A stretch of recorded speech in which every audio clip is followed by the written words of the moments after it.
मैं आपको विश्वास दिलाता हूं, मैं जीतकर यहां से जाऊंगा तो मैं पीठ नहीं दिखाऊंगा, मैं पीठ नहीं दिखाऊंगा, मैं आपके सामने रहूंगा। और आपको पता है मैं 10 साल भी एमएलए रहा था, मैं डोर टू डोर जैसे वोट मांगने आता हूं, इसी तरह डोर टू डोर में काम मांगने आता था, पता है। तो इसी तरह मैं वापस आपके पास आऊंगा, आपके काम करूंगा। और अपने समाज के अंदर स्कूल की कमी है, बॉयज हाई स्कूल, इंशाल्लाह मैं सबसे पहले बॉयज हाई स्कूल का मैं बनाऊंगा इंशाल्लाह। हमारे बीच में जमालपुर खाड़िया विधानसभा के हमारे लोक लाडीले और चहीते उम्मीदवार जनाब साबिर भाई काबली वाला भी यहाँ मौजूद है। मैं उनसे गुजारिश करूंगा, लेकिन चंद अल्फाज कहूंगा कि जब हमारे देश के अंदर कोरोना काल जब एक तबाही मचा रहा था, सबसे ज्यादा गुजरात से इसी अहमदाबाद के जमालपुर के हालात बहुत खराब थे। जब लोग अपने एसी वाले कमरों में आराम कर रहे थे, इस इंसान ने अपनी सांसें आप लोगों के लिए गिरवी रख दी थी। बताइए ये सच है या गलत है? जब लोगों को कब्रिस्तान के अंदर मुर्दे लोगों को दफनाने में तकलीफ पड़ रही थी, पुलिस की गाड़ियों के साथ जनाजे को लेकर गए और ये करा था, इन्होंने वहां पे दफनाया भी था, परदेसी मजदूरों को घर घर पहुंचाया था। 10 साल एमएलए नहीं थे, फिर भी इन्होंने बहुत काम किया था। तो मैं लोग इनके ऊपर झूठा इल्जाम भी लगाते हैं, लालच भी लगाते हैं, तो उनसे कहना चाहूंगा कि रास्ते का पत्थर भी सफर के बाद आएगा, रास्ते का पत्थर भी सफर के बाद आएगा, और मजा तो यार दिसंबर के बाद आएगा। कि रास्ते का पत्थर भी सफर के बाद आएगा और मजा तो यार दिसंबर के बाद आएगा। और हमारी छतों पर पत्थर फेंकने वालों, तुम्हारा घर भी हमारे घर के बाद आएगा। चलिए इसी के साथ हमारे लोक लाडीले उम्मीदवार जनाब साबिर भाई काबली वाला से गुजारिश करूंगा कि आपके बीच में आए और अपनी बातें रखें, जोरदार तालियों से स्वागत किया जाए।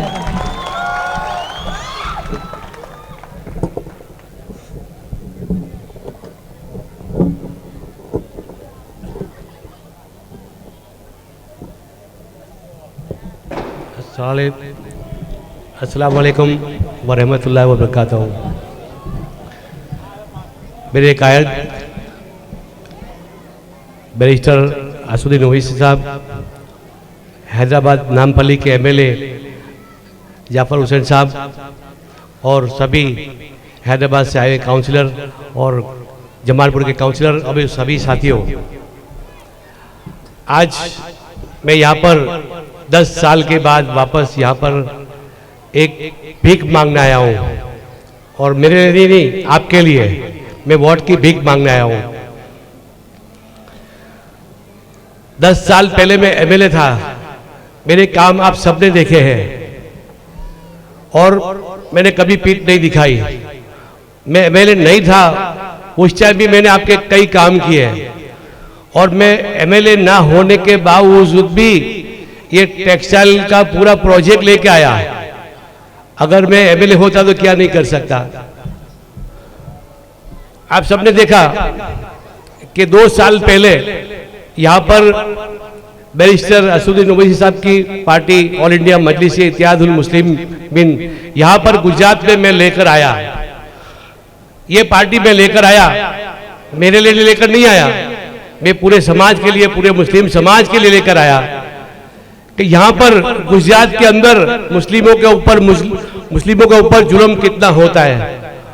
और अपनी सुनने वाली कोई पार्टी नहीं, अपना कोई नहीं होता है। जब दंगे होते या कुछ भी आफत आती है उस टाइम कहते यार अपना कुछ हो, अपना कोई नहीं है, अपना कोई नहीं है, अपना कोई नहीं है।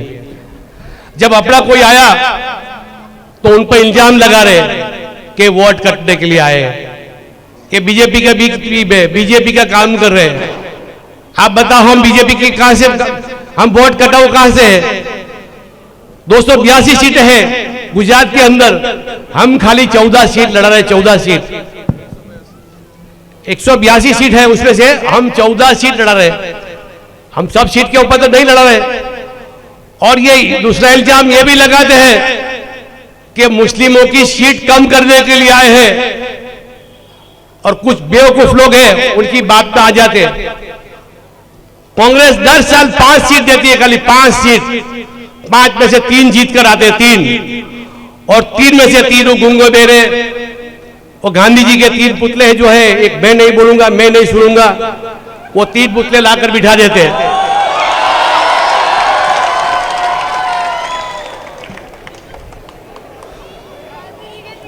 जब हम लोग 15 सीट लड़ा रहे थे, 15 में से 13 मुसलमान थे, 1-2 दलित है। अब हम लोग कहां मुस्लिम की सीट कम कर रहे हैं? मुस्लिमों की सीट तो ये लोग कम कर रहे हैं। जहां कांग्रेस मुस्लिम को सीट नहीं दे रही थी वहां हम लोग लड़ा रहे हैं। सूरत ईस्ट के अंदर कभी भी आज ये लोग ने मुस्लिम को सीट नहीं दिया, हमने वहां पर सीट दिया तो ये लोग ने वहां पर उसके सामने मुस्लिम को उम्मीदवार खड़ा रखा। बापू नगर के अंदर आज तक मुस्लिम को ये लोग ने सीट नहीं दिया, वहां पर वो सीट जीतने वाली है। हमने कैलकुलेशन करके वहां पर एक मुस्लिम को उम्मीदवार बनाया तो उसको कुछ चंद पैसे की लालच देकर उसको खरीद लिया गया और वहां पर उस एक सीट भी हमारी ऐसे कम कर दी गई। और जहां हमने ऐसा नहीं, जब हम यहां पर आए तो हम कई आगेवान के साथ बात भी की। हमारे पास कई बात आती थी, लोग कहते थे कि 3 सीट बचाओ, 3 सीट बचाओ, तो हमने भी शुरुआत की। हमने सामने से बोला कि चलो हम आपको हम सपोर्ट करते, हमको मदद करते, हम आपसे क्या, आप हमसे क्या चाहते हैं? तो बोले आप 3 सीट मत लड़ाओ। तो हमने कहा कि चलो हम ये 2 सीट छोड़ देते, एक वाकानेर की और एक कालूपुर की, और जमालपुर की सीट जो है वहां से मैं 2 बार एमएलए रह चुका हूं और यहां से तो मैं लड़ूंगा। तो बोले नहीं, आपको भी नहीं लड़ना है, तो फिर क्या मैं मंजीरें बजाऊंगा?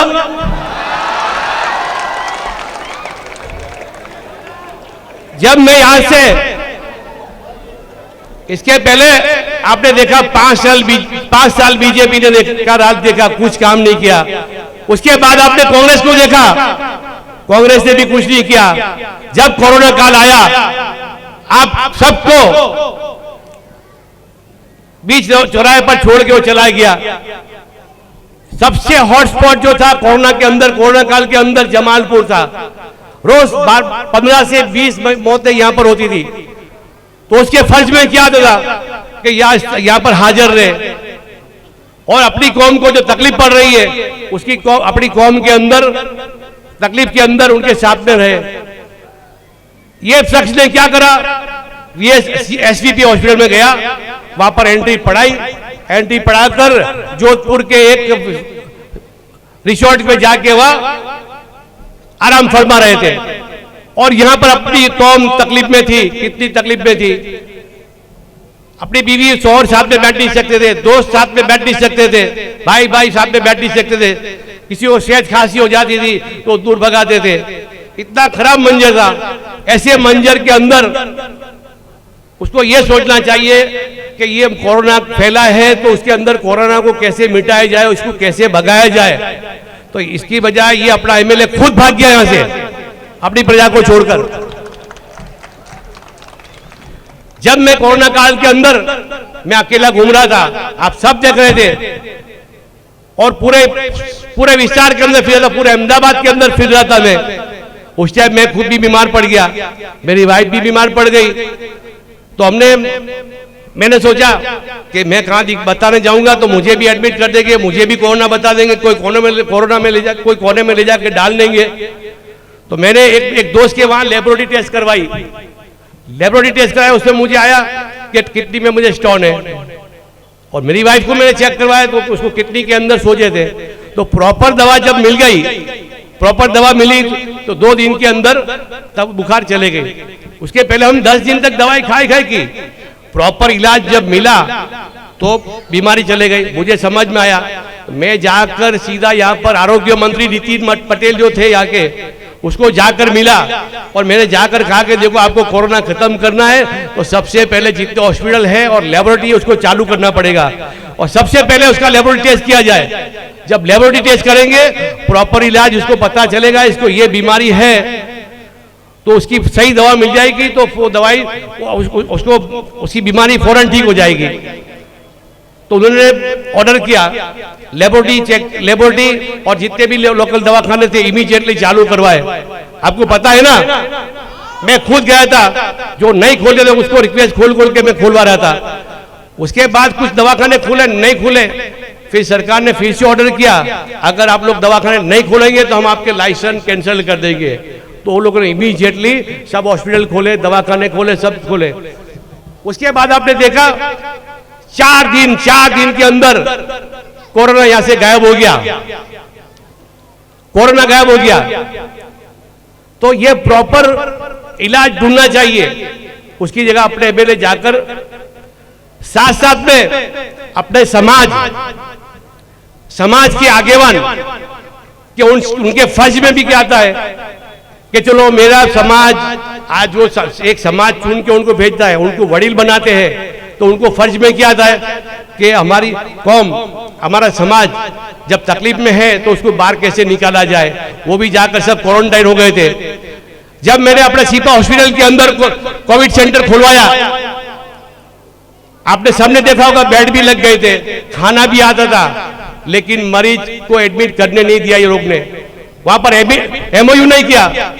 और उन्होंने कहा भी, आपने वीडियो भी सुनी होगी, वो वीडियो ऑडियो भी बात मार्केट में घुमाई थी। ये लोग ने कहा था कि हम यहाँ पर कोविड सेंटर तो हरगिज चालू नहीं होने देंगे, और चालू नहीं होने दिया। मैंने यहाँ पर बेड भी लगाए, डॉक्टर भी आ गए, लेकिन अपनी कौम के, अपने समाज के लोग मर गए, उनको मरने दिए, लेकिन अपने समाज के आगेवान उनको कुछ पड़ी नहीं थी। हॉस्पिटल भी चालू करने नहीं दिया। जब ये 5 पिपली हॉस्पिटल चालू करवाया मैंने, तो वहां जाकर खाली मैं चालू करवा के चाबी देकर गया, तो चाबी लेके खाली नाटक, वहां तालियां पीट के, तालियां कंपनी वहां कर फोटो पड़ा के चले गए। चालू मैं मेरा काम करके मैं चला जाता था, आपको पता है, मैं जाता था ना, पीछे ये लोग आते थे जस्ट लेने के लिए, सबने देखा होगा। तो ऐसे कपड़े समय के अंदर ये पूरे समाज को ये लोग ने रोड पर लाके खड़े कर दिए थे। मैं दूसरी बात ये भी कहूंगा कि अपने समाज की हालत खराब करने में इनका भी पूरा हाथ है, पूरा हाथ है।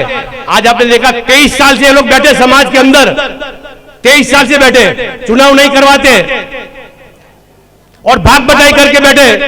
हॉस्पिटल एक जन को बांट दिया, जमात हॉल किसी और को बांट दिया, स्कूल किसको बांट दिया, तीनों जन अलग अलग लेके बैठे। और समाज का अभी कोई किसी ने सोचा है, गर्ल्स हाई स्कूल है, चलो बच्चियां पढ़ती है, अच्छी होशियार होती है, अपने बच्चों को पढ़ाती है, लेकिन बच्चों के लिए हॉस्पिटल, अपने स्कूल का कभी सोचा है लोगों ने? मकान की तकलीफें कभी सोचा इन्होंने? सबकी हालत खराब करके रखी। मैं साथ में ये चुनाव के साथ में अपना छिपा जमात का चुनाव भी चल रहा था, आपने देखा कितना परेशान किया। 3 साल तक हम जाके उनको समझाए कि भाई आप चुनाव दे दो, चुनाव कराओ, समाज की हालत है, नई बॉडी बनाओ, नहीं बनाया। हम फिर चैरिटी कमिश्नर में गए, पहली मीटिंग यहां पर ही की थी, पता है ना। चैरिटी कमिश्नर में गए, वहां से हमने फिर चैरिटी कमिश्नर से हमने केस जीता, तो ये लोग हाई कोर्ट में गए, हाई कोर्ट से केस जीत गए, तो फिर उन्होंने 1 साल निकाल दिया, इलेक्शन 1 साल का टाइम मांगा, लेकिन इलेक्शन नहीं करवाया, लॉकडाउन आ गया, 2 साल का और टाइम निकाल के 3 साल निकाल दिया। फिर हम वापस कोर्ट में गए, तो उन्होंने 1 महीने का टाइम दिया, तो 1 महीने के अंदर चुनाव आपने देखा कैसे करवाया। 1 साइड उनके आदमी के फॉर्म एक्सेप्ट करे, बाकी सबके फॉर्म रिजेक्ट कर दिए। मतलब उनकी जो पुरानी कंपनी थी, जो पुरानी लूट कंपनी थी, उसी को बिठा दिए वहां पर, और वो ही आकर वापस कमेटी बना दी। लेकिन वो भी हाई कोर्ट से वापस रिजेक्ट हो चुकी है। ये नाजायज कमेटी है, ये वापस चुनाव आएगा। आप सबको बोलता हूं, साथ में ये भी चुनाव कराएंगे, जैसे चुनाव होता उसी तरह चुनाव होगा। आप सबने देखा आशुर तरफ से 3 उम्मीदवार खड़े रहते, कायदे से चुनाव हुआ, जैसे ये वोटिंग होता है इसी तरह कायदे से वोटिंग हुआ, तीनों छूटा क्या है, बाकी ये सब डायरेक्ट आकर बैठ गए, चुनाव करवाए नहीं। तो अब ये जो पहले 23 साल से कुछ नहीं किया, तो अब ये क्या करेंगे। और इनके साथ में अपने एमएलए साहब को भी साथ में ले लिया, समाज का नाश तो कर रहे, साथ में उनको भी ले लिया। 5 साल से मुझे परेशान किया, 5 साल से। आज टेक्सटाइल की फैक्ट्री कितनी अपनी 732 फैक्ट्रियां है, आज उनकी हालत देखो, फैक्ट्रियां बंद पड़ी है और दोष मुझे देते हैं कि इसके हिसाब से बंद है। क्या मैं ये प्रोजेक्ट लाया, मैं गुनाह किया? ये 120 करोड़ का प्रोजेक्ट लाया मैं, ये मैंने गुनाह किया? ये मेरे लिए लाया? जब 2007 के अंदर गवर्नमेंट ने, सरकार ने ऑर्डर किया था कि यहां से सब फैक्ट्री उठाकर बाहर ले जाओ, उस टाइम समाज की हालत क्या होती? उस टाइम मैं मैदान में आया और यहां में बीच में एक पहली मीटिंग के अंदर एक घंटे के अंदर 28 करोड़ रुपया मैंने पास करवाए, 28 करोड़ रुपया। उसके बाद आज तक कोई पैसा आया नहीं गवर्नमेंट का, मैं एमएलए नहीं दिया। वो पैसा क्यों नहीं आया? ये अपने एमएलए साहब नहीं आए, उन्होंने सब काम रोक दिया मेरे। उन्होंने देखा कि एक बहुत अच्छा काम हो रहा है, ये वापस आएगा। लेकिन मुझे राजकारण मेरा शौक नहीं है, मेरा धंधा नहीं है। मेरा शौक गरीबों की सेवा करना, और जब मैं गरीब की सेवा करता हूं, गरीब की दुआ मिलती है तो मुझे पावर आता है। तो मैं इसलिए काम करता हूं। जब मैंने पॉलिटिक्स छोड़ दिया था, मुझे पॉलिटिक्स बिल्कुल छोड़ दिया था मैंने, जब मुझे ये लोग परेशान करने लगे तो फिर मैं इनके बाप को लाकर यहां पर बिठाया, असदुद्दीन ओवैसी साहब को। और इस पार्टी ने मुझे पूरे गुजरात का सदर बनाया। अब इनको इतना भी पता नहीं है कि गुजरात का सदर कौन होता है। पूरे गुजरात का सदर मुझे बनाया। आज मजलिस पार्टी गुजरात की मैं चलाता हूं। आज लोग टिकट लेने के लिए कांग्रेस में, बीजेपी में दौड़ते हैं, यहां पर अपने खुद टिकट दे रहे हैं और इनको हमारी कोई कीमत नहीं है। आज जब 2 साल पहले हम लोग यहां पर आए, 20 दिन मिले, 20 दिन के अंदर हम लोग 26 सीटें कॉर्पोरेशन की चुटा कर लाए। 26 सीट 20 दिन के अंदर। और नई पार्टी कोई कर सकता है? 20 दिन के अंदर, 20 दिन में हमने रजिस्ट्रेशन भी करवाया, इलेक्शन भी अपने सिलेक्शन भी किया, इलेक्शन भी करवाया और 26 सीटें जीता कर लाए।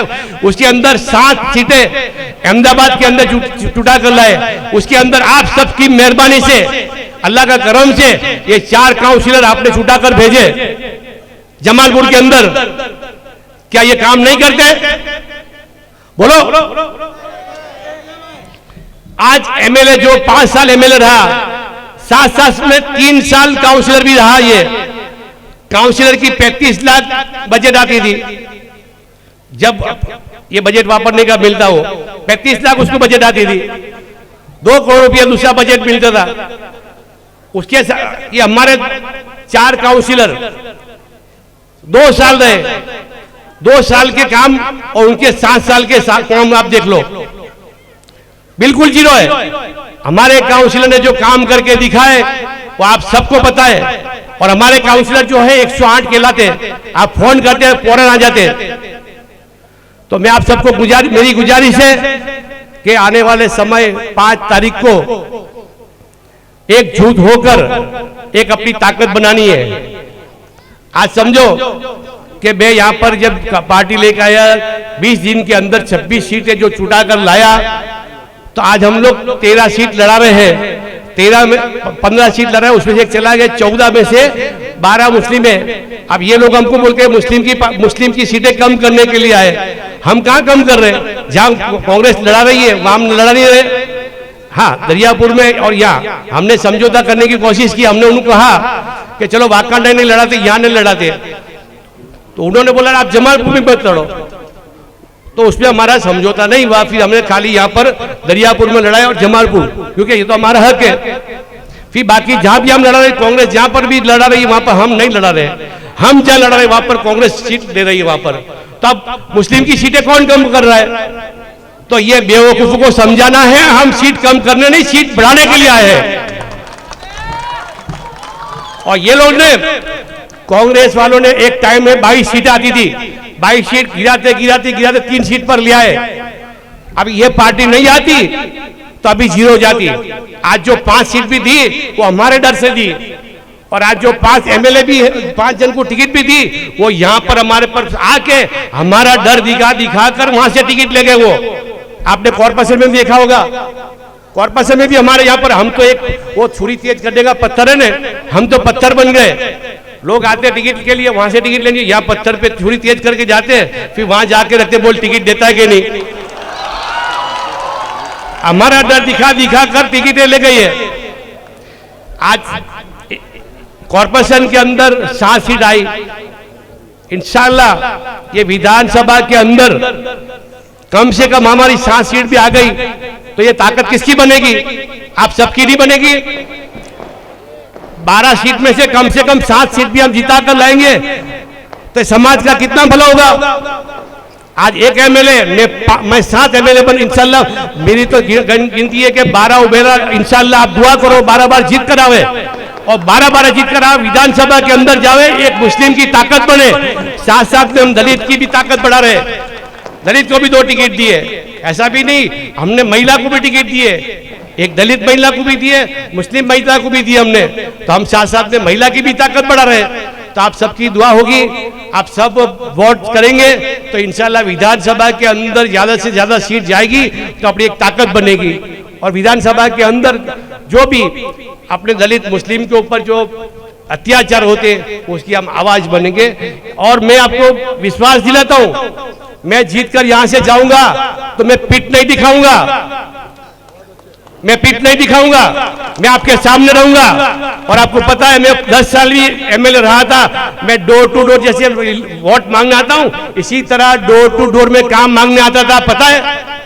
तो इसी तरह मैं वापस आपके पास आऊंगा, आपके काम करूंगा। और अपने समाज के अंदर स्कूल की कमी है, बॉयज हाई स्कूल, इंशाल्लाह मैं सबसे पहले बॉयज हाई स्कूल का मैं करूंगा, मैं बनाऊंगा इंशाल्लाह। और साथ साथ में मकान की तकलीफ है, आपको पता नहीं है ये एमएलए ने कितना अपनी समाज का नुकसान करवाया। जब ये टेक्सटाइल एसोसिएशन का मैं प्रोजेक्ट लेकर आया, टेक्सटाइल एसोसिएशन का प्रोजेक्ट लेकर, इसके साथ साथ में एक दूसरा प्रोजेक्ट भी अपने को मिला था, 1.5 लाख मजदूर बताए अपने, 1.5 लाख मजदूर बताए, 1.5 लाख मजदूर को एक मकान मिलने वाला था, 1.5 लाख मकान, उसमें जमीन अपने लेने की, मकान के पैसे सरकार देती। तो आज पूरे मुस्लिम समाज का भला होता, 1.5 लाख मकान मतलब सबके मकान होते। ये प्रोजेक्ट भी मेरा ये लोग ने कैंसिल करवाया। दूसरा ये है कि अपने पहले आर्टिस्ट जो थे हाथ से वर्क बनाते थे, वो कंप्यूटर में आ गया, तो कंप्यूटर का भी एक मैंने वो प्रोजेक्ट पास किया, उसमें 10 करोड़ रुपया गवर्नमेंट देती थी और उसके अंदर जो भी ट्रेनिंग सेंटर में आता उसको 8,000 रुपया तनख्वाह मिलती। लेकिन ये लोग ने मेरे टेक्सटाइल के अंदर मुझे इतना उलझा दिया कि मुझे वो ड्रॉप करके सबसे पहले मैंने सोचा पहले इसको पूरा करूं, उसके बाद वो प्रोजेक्ट के अंदर आऊंगा। मैं इंशाल्लाह मैं आऊंगा जीतकर, तो ज्यादा मैं मेरा पूरा मुस्लिम समाज के लिए मैं बहुत कुछ करना चाहता हूं, बहुत कुछ करना चाहता हूं। लेकिन आप लोगों का साथ और सरकार चाहिए, आप लोगों का साथ और सरकार होगा तो इंशाल्लाह अपने सब कामयाब होंगे, पूरा समाज कामयाब होगा, पूरा मुस्लिम समाज कामयाब होगा। 5 तारीख को आज आप सबको 5 तारीख को पतंग पर वोटिंग करके एक जन की जवाबदारी अपनी अपनी गलियों में से निकाल कर लाए और पतंग के निशान पर मोहर लगाए और असदुद्दीन ओवैसी साहब के हाथ मजबूत करे। और गुजरात के अंदर ये पार्टी मजबूत होगी तो एक मुस्लिमों और दलितों की आवाज बनेगी इंशाअल्लाह। ये बात कहते हुए मैं भी बात खत्म करता हूँ। अल्लाह हाफिज।